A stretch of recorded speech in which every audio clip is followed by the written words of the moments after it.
Direto da redação. O mundo está de luto, o mundo está acompanhando, desde o último sábado, a morte do Papa Francisco. O Papa faleceu, já com a saúde muito debilitada. E o Papa Francisco, a morte de um Papa, ela é sempre muito comovente. Sempre causa muita comoção. Nós estamos falando em 1,4 bilhão de católicos pelo mundo.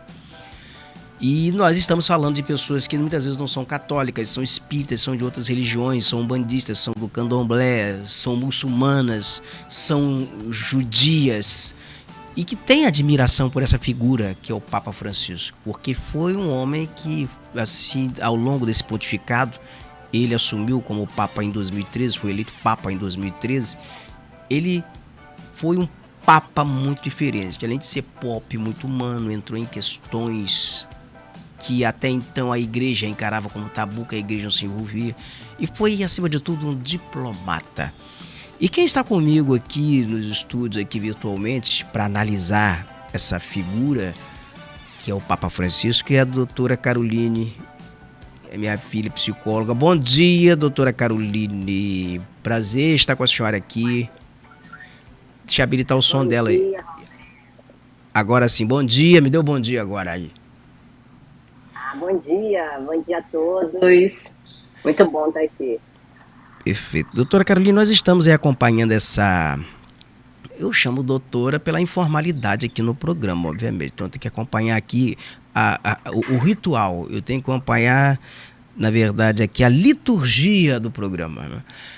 Mas, doutora Caroline, nós estamos desde sábado acompanhando o velório do Papa Francisco. O mundo comovido diante dessa figura, essa despedida do Papa Francisco, já estava comovido diante da sua convalidez, que ele esteve doente, ele esteve internado, e ele voltou a celebrar a missa ainda da Páscoa. Ele foi lá, apareceu para o público lá durante a missa da Páscoa, e no sábado então o mundo surpreendeu-se com o anúncio oficial da morte do Papa Francisco. Como psicóloga, como é que você analisa a importância assim, do papado, do pontificado do Papa Francisco para essa legião de fiéis, de pessoas que têm a religião como tábua de salvação, como elemento de conforto? Então, o Papa, ele representa muito isso, né? Ele tem essa representação da figura paterna, né? Daquela figura de acolhimento, e a figura do poder também. Só que esse Papa que nós tivemos o prazer de acompanhar, ele representou para muitos uma ponte entre a tradição da figura católica e as necessidades afetivas sociais do nosso tempo. Então, a Igreja Católica, ela tem rituais, ela tem doutrinas que nem sempre acabam acompanhando as transformações da nossa sociedade. Mas o Francisco, ele teve a sensibilidade de atualizar esse discurso sem romper com a fé. Então, ele acolheu os excluídos, e não para mudar os dogmas, né? Mas para lembrar que o coração da fé cristã, né, é o amor e a compaixão. E do ponto de vista psicológico, isso é muito poderoso, porque quando alguém que se sentia fora por sua identidade, ou por sua dor, ou por sua condição, encontra acolhimento numa instituição tão simbólica quanto a Igreja Católica, o senso de pertencimento, ele sempre, e a fé deixa de ser escusa. Então, o Francisco, ele teve essa sensibilidade, ele conseguiu unir tudo isso. Doutora Carolina, eu vou chamar uma reportagem aqui para a gente ver e como conseguiu realmente unir, como conseguiu comover, porque o mundo todo nesse momento está participando de missas, de despedida. Quem pode ir até o Vaticano vai lá tentar acompanhar as cerimônias presencialmente. E quem não acompanha a cerimônia tem toda parte, de norte a sul do mundo, em várias partes do mundo, participando de celebrações em homenagem ao Papa Francisco. Nós vamos acompanhar agora aqui na reportagem, está no ponto, por favor? Do lado de fora da Catedral de Buenos Aires, fiéis acendem velas e deixam mensagens e flores em homenagem a Francisco. Era ali que o Papa celebrava missas quando era arcebispo da capital argentina. Desde segunda-feira, muita gente se reúne no local para manifestar gratidão ao Papa de todos, que defendia especialmente os mais pobres e marginalizados. Francisco era argentino, mas não foi ao país natal durante o pontificado. O atual arcebispo da cidade, Dom Jorge Inácio Garcia Cuerva, disse em entrevista que Francisco não foi à Argentina, mas ele sempre esteve lá. Hoje, uma multidão lotou a missa na catedral em homenagem ao pontífice. Essa missa aí, na verdade, é em Buenos Aires, foi na cidade em que o Francisco foi padre, em que o Francisco foi cardeal, foi arcebispo.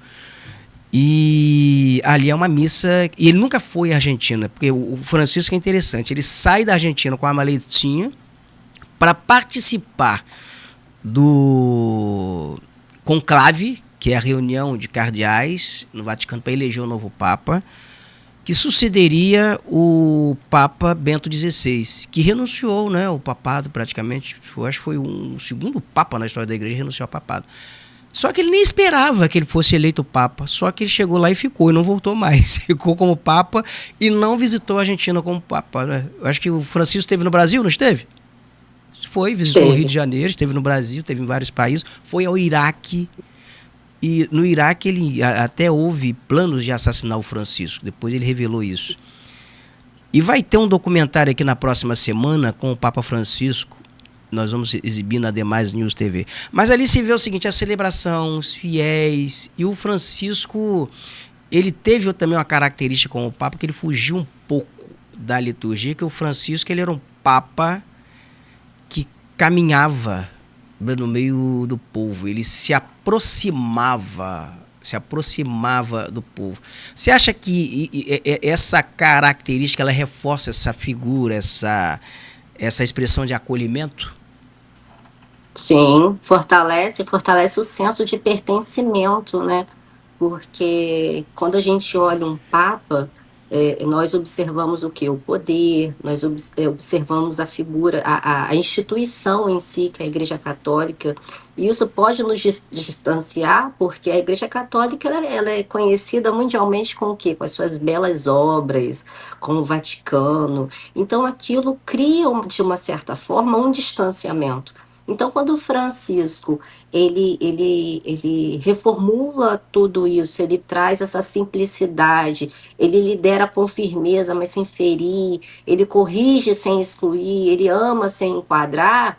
Então, ele traz essa fé, esse milagre, assim, para um mundo mais contemporâneo. Ele conseguiu trazer a instituição um pouco mais próximo do que nós vivenciamos hoje. Ele não mexeu nos dogmas, né?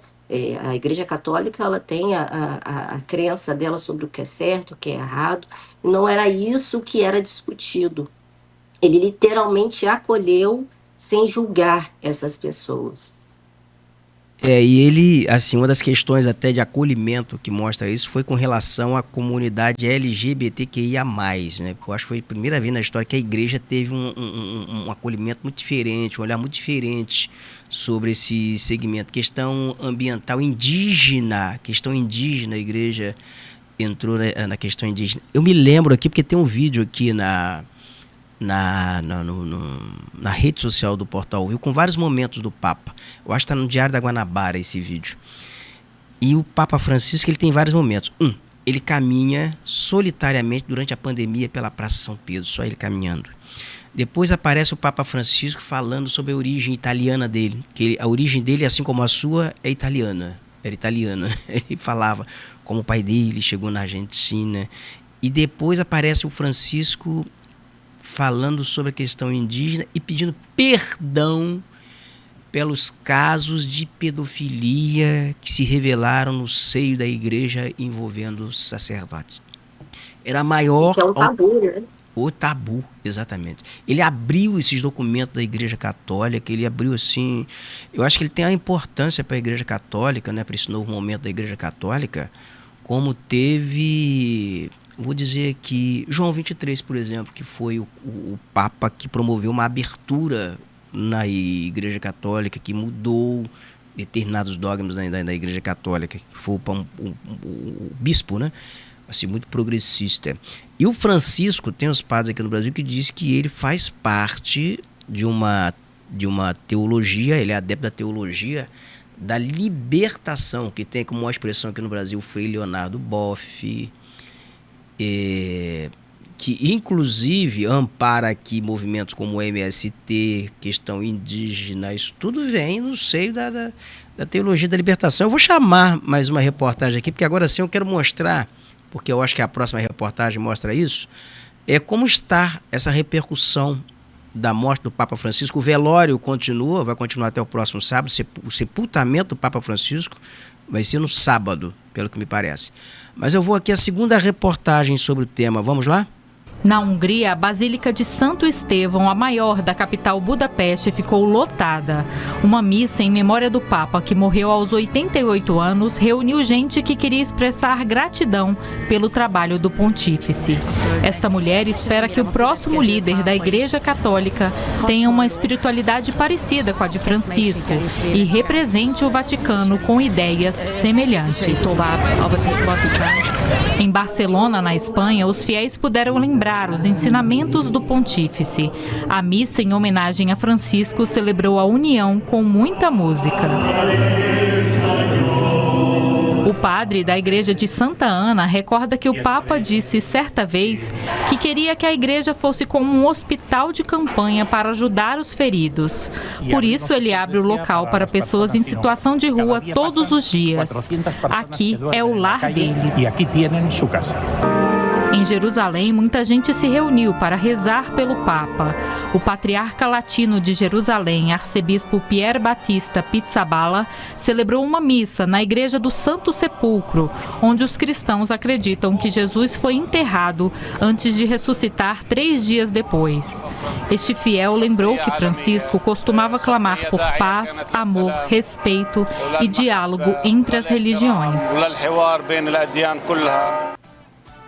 Mas está vendo, a Igreja Católica, já no papado de João Paulo II, ela começou o chamado diálogo interreligioso, ou talvez tenha se acentuado no papado de João Paulo II, que era o diálogo da Igreja Católica com outras religiões. Eu vivenciei isso porque na época eu era assessor de imprensa de um padre indiano que estava no Brasil, e eu acompanhei, eu fiz muitas leituras, essas leituras chegavam muito em espanhol, chegavam muitas leituras em inglês, do Vaticano chegava em espanhol e italiano. Os livros orientando os sacerdotes sobre essa questão do diálogo interreligioso. E com Francisco isso se acentua, porque como essa figura, como você mesmo expressou, é de acolhimento, ele acolhia todo mundo e ele não condenava, que é o importante, né? Porque você tem religiões, tem matrizes aí religiosas que vai para a condenação, já vem logo com a sentença para o inferno. Essa não era a postura do Francisco, né? Era uma postura muito próxima da Virgem Maria, o perdão. Você assistiu o filme, eu creio, nós assistimos juntos, foi O Alto da Compadecida. Você assistiu o filme, não assistiu? Lembra bem, não lembra? Sim. E você lembra ali como era a figura da Maria? O demônio era o promotor de justiça. Era o promotor. Acusava, queria condenar, queria mandar para o inferno. E a Virgem Maria, ela atuava como advogada de defesa e o filho era o juiz, era quem sentenciava. Você fez essa observação. Quando você olha Francisco e quando você olha essa imagem da Virgem Maria retratada no filme que é inspirado na obra de Adriano Suassuna, isso lhe parece, diz alguma coisa para você? Lhe parece assim, tem peculiaridades? Sim, sim. O Francisco, o Papa, né? E assim como os representantes da fé, ao meu ver, eles não estão aqui para condenar, eles estão aqui para fazer a ponte, né? Porque é como se fosse o pastor com as ovelhinhas. Então, a figura dessas autoridades da fé, elas deveriam, né?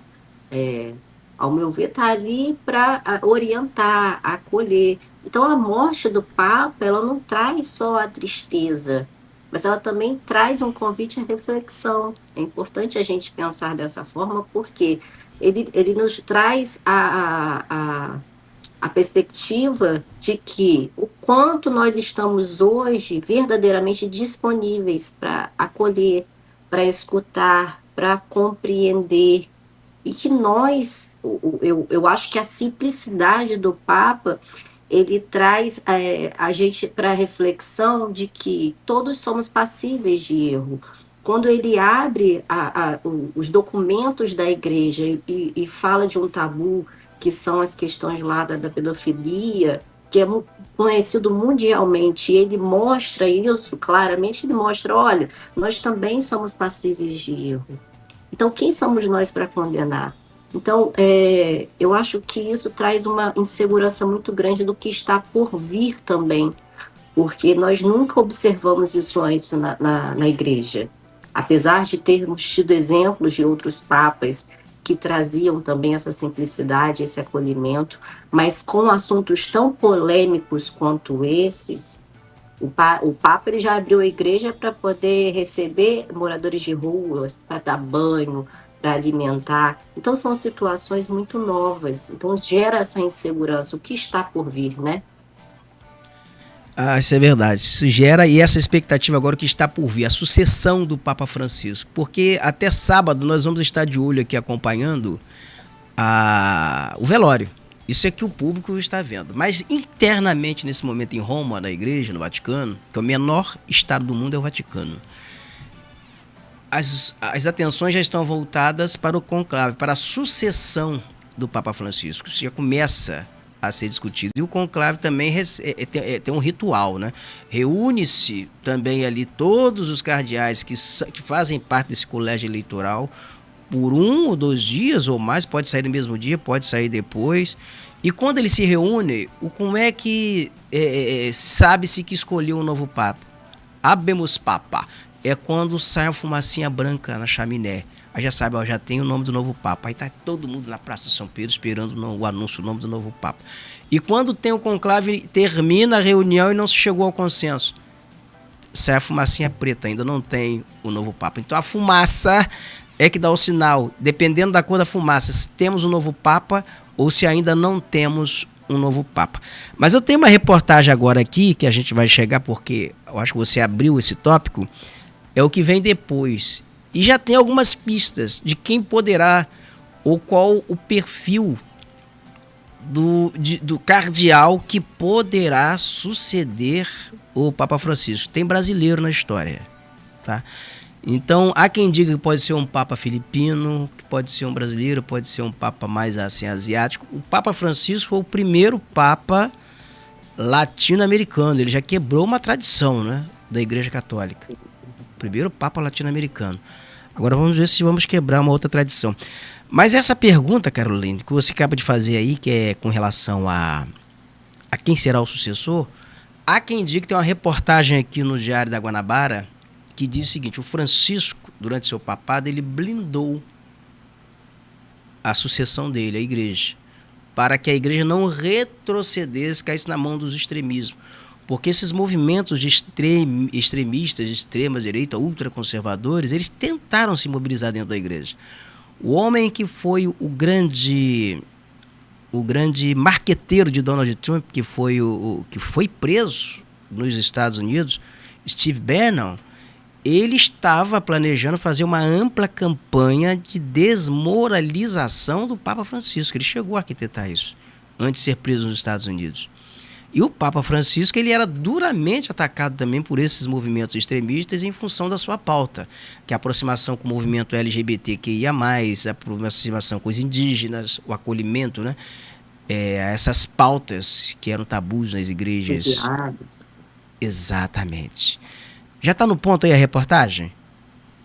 Tá, então a gente vai botar no ponto aqui para depois a gente chamar. E a gente vai ver quem poderá ser o sucessor do Papa Francisco. Então 80% hoje dos cardeais dentro da igreja que vai participar da eleição do novo Papa, eles foram nomeados pelo Papa Francisco. Daí então as pessoas analisarem que o próximo Papa, ele deverá ter um perfil semelhante ao do Papa Francisco. Agora, uma outra questão também sobre o ponto de vista assim, da profissional de psicologia, doutora Caroline. Com a morte, assim, de um papa, de um pastor, de alguém que tenha uma devoção, que tenha uma admiração muito grande pelo papa, que é o sentimento de luto. Como é que é essa transição? Como é que fica isso na vida da pessoa que ela é muito religiosa, que ela é muito devota, que ela já tem o hábito de assistir as missas dominicais com o Papa Francisco, a missa do Galo, quando há a partida do Papa Francisco? Então, aí nós já enfrentamos o luto coletivo, né? Porque ele era uma figura e ele tocava muitas pessoas. Então, já se caracteriza como um luto coletivo. E como qualquer luto, é muito importante a gente respeitar esse processo. Porque quando nós estamos de frente com uma situação incômoda, nossa primeira iniciativa é querer afastá-la, é querer não sentir. Então vai de contra tudo que deve ser feito, né? Então a gente tem que respeitar esse momento, deixar que a tristeza realmente venha, porque é um momento de luto, é um momento de tristeza para essas pessoas. O Papa tocou até ateus, né? Tem até ateus lamentando a morte desse Papa. Então é um momento difícil, sim, mas tem processos, e como todo processo, essa fase irá passar.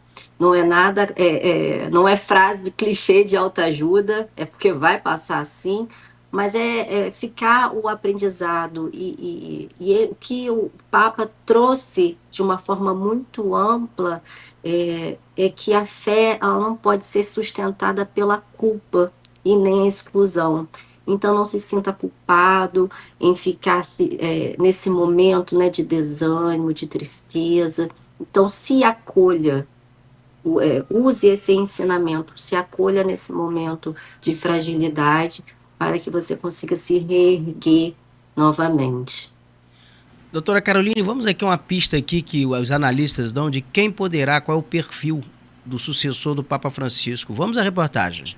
Para a socióloga e mestra em ciência da religião, Tabata Tesser, o fato de Francisco ter nomeado cerca de 80% dos 135 cardeais que vão votar no conclave é um indicativo de que, em certa medida, a proposta teológica reformista, humanista, mas tradicional dele pode ser revigorada com o sucessor. Esse novo Papa vai ter um desafio enorme, que é se posicionar diante do cenário geopolítico internacional. Papa Francisco fez isso e tomou lado na guerra entre Israel e Palestina, pediu um cessar-fogo. Também será um desafio desse novo Papa se posicionar diante do papel dos Estados Unidos na geopolítica internacional. O teólogo e escritor Leonardo Boff lembra que Francisco era da vertente da teologia da libertação e que deixa como principal legado um projeto de igreja, de mundo, pensado por Cristo, que é o de luta pela libertação da consciência e da cultura oprimidas. O grande desafio que ele colocou para si mesmo foi cuidar da vida que está ameaçada e cuidar da terra como casa comum que também está ameaçada. Leonardo Boff acrescentou que não ficaria surpreso se o cardeal da Amazônia, Dom Leonardo Steiner, fosse escolhido pontífice. Homem que fala várias línguas, que tem um amor incansável pelos indígenas, que sempre defendeu a Amazônia e que o Papa, de vez em quando, perguntava a ele como é que vai a nossa querida Amazônia. Leonardo Boff lembra também do cardeal de Jerusalém, o italiano Pier Battista Pizzaballa, como sendo outro que tem grande chance de chegar ao papado e que é citado em bolsas de apostas. A cientista social e bacharel em teologia, Brenda Carranca, destaca como grandes legados de Francisco a luta contra o negacionismo, o discurso de ódio da ultradireita em sua crescente escalada mundial e pelo fim da segregação e do extermínio de imigrantes em todo o mundo. Brenda ressalta ainda as profundas mudanças que Francisco fez ao abrir a igreja para a participação feminina em pontos importantes de comando, inclusive no Banco do Vaticano. O Papa colocou isso como um grande problema que tinha que ser resolvido. A transparência econômica, a participação das mulheres. e no interior da igreja, e claro, sem falar na questão da transparência, do trato sobre abusos sexuais por parte dos clérigos. Viu, doutora Carolina? As imagens, então, nós temos aqui praticamente são especulações, né? Ninguém sabe quem vai ser o próximo Papa, como é que você vai adivinhar quem é que vai adivinhar o que vai fazer os cardeais, mas olha a figura cheia de crianças, de imigrantes, que enfrentam problemas para a entrada na Europa, né, por questão de xenofobia. Olha o acolhimento dele com a freira, com a mulher, vai lá, beija o rosto da mulher, caminha entre as pessoas, figuraça, né? É um papa pop. São imagens que impressionam, né? Impressionam, pelo menos a imagem assim, ela causa uma empatia, não causa? Dá gosto de ver, né? Porque, como a reportagem mesmo falou, nós estamos em uma crescente onda assim, de conservadorismo, né? Mas ainda assim encontramos uma geração bastante conservadora. Nós encontramos muito discursos conservadores, excludentes. Então, quando a gente vê um líder religioso de tanta assim, magnitude, porque a instituição católica ela tem um poder gigantesco, e a gente vê isso, então assim, dá gosto de ver, até mesmo quem não é da religião. Perfeito. Doutora Caroline, muito obrigado aqui pela sua participação aqui no Direto da Redação, tá bom? Vai estar aqui outras vezes. Boa semana. Eu que agradeço, obrigada pela oportunidade, ainda mais de falar de um assunto tão rico como esse. Bom dia a todos.